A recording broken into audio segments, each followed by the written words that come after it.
And so after more than 70 years, the active ministry of Ellen White would come to a close. Her public ministry started at the age of 17 in the state of Maine in the northeasterly tip of the United States of America. Never could she have imagined where it would take her, from there to its close in California. She spoke to congregations large and small in nearly every state in the Union. She also spent 2 very active years in England, France, Switzerland, Norway, and other parts of Europe, as well as 9 years in New Zealand and Australia.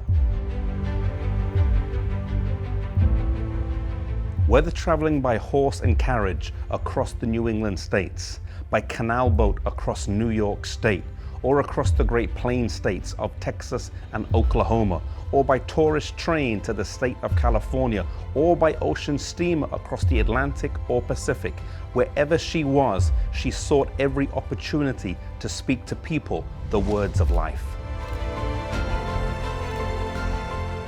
Despite only having a 3rd grade formal education, Ellen White would go on to become the most translated American author and the 3rd most translated author of all time. Her words would have an impact far beyond the life that she lived, leaving a legacy of missions, educational institutions, health centers, and in the church at large. She always sought to uplift Jesus in her sermons, in her life, and through her writings. When she finally died here in this home, she was sure in whom she believed. It is interesting to contrast Ellen White's death with that of other people.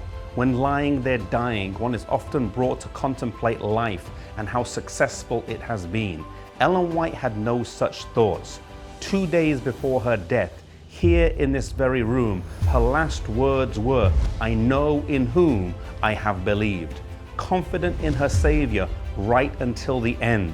Even though death is never easy, when you live a life in Jesus, you can die with a peace and assurance.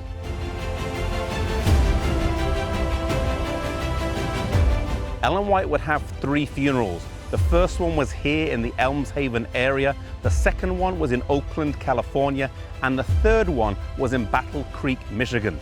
The 3rd one took place at 11 a.m. on a Sabbath morning in the Dime Tabernacle, and there were 3,000 people in attendance. Even her bitter critic, D.M. Canwright, came and went through the viewing line twice and commented that she was a woman of God. At the request of Ellen White, her longtime friend and colleague in ministry from across the United States and around the world, S.N. Haskell, delivered the funeral sermon, after which she was taken to the Oak Hill Cemetery and buried alongside her husband and sons.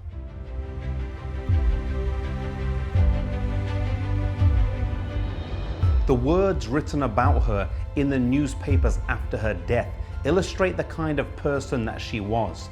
The St. Helena Star wrote on the 23rd of July, 1915, "The life of Mrs. White is an example worthy of emulation by all. She was a humble, devout disciple of Christ and ever went about doing good, honored and respected by all who appreciate noble womanhood, consecrated to unselfish labor for the uplifting and the betterment of mankind. She showed no spiritual pride and she sought no filthy lucre. She lived the life and did the work of a worthy prophetess, the most admirable of the American succession."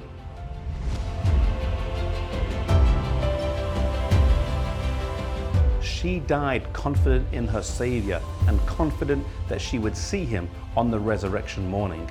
When our life draws to a close, it doesn't matter how many continents we have lived on, how many houses we have owned, how many books we have written, or how much money we have made.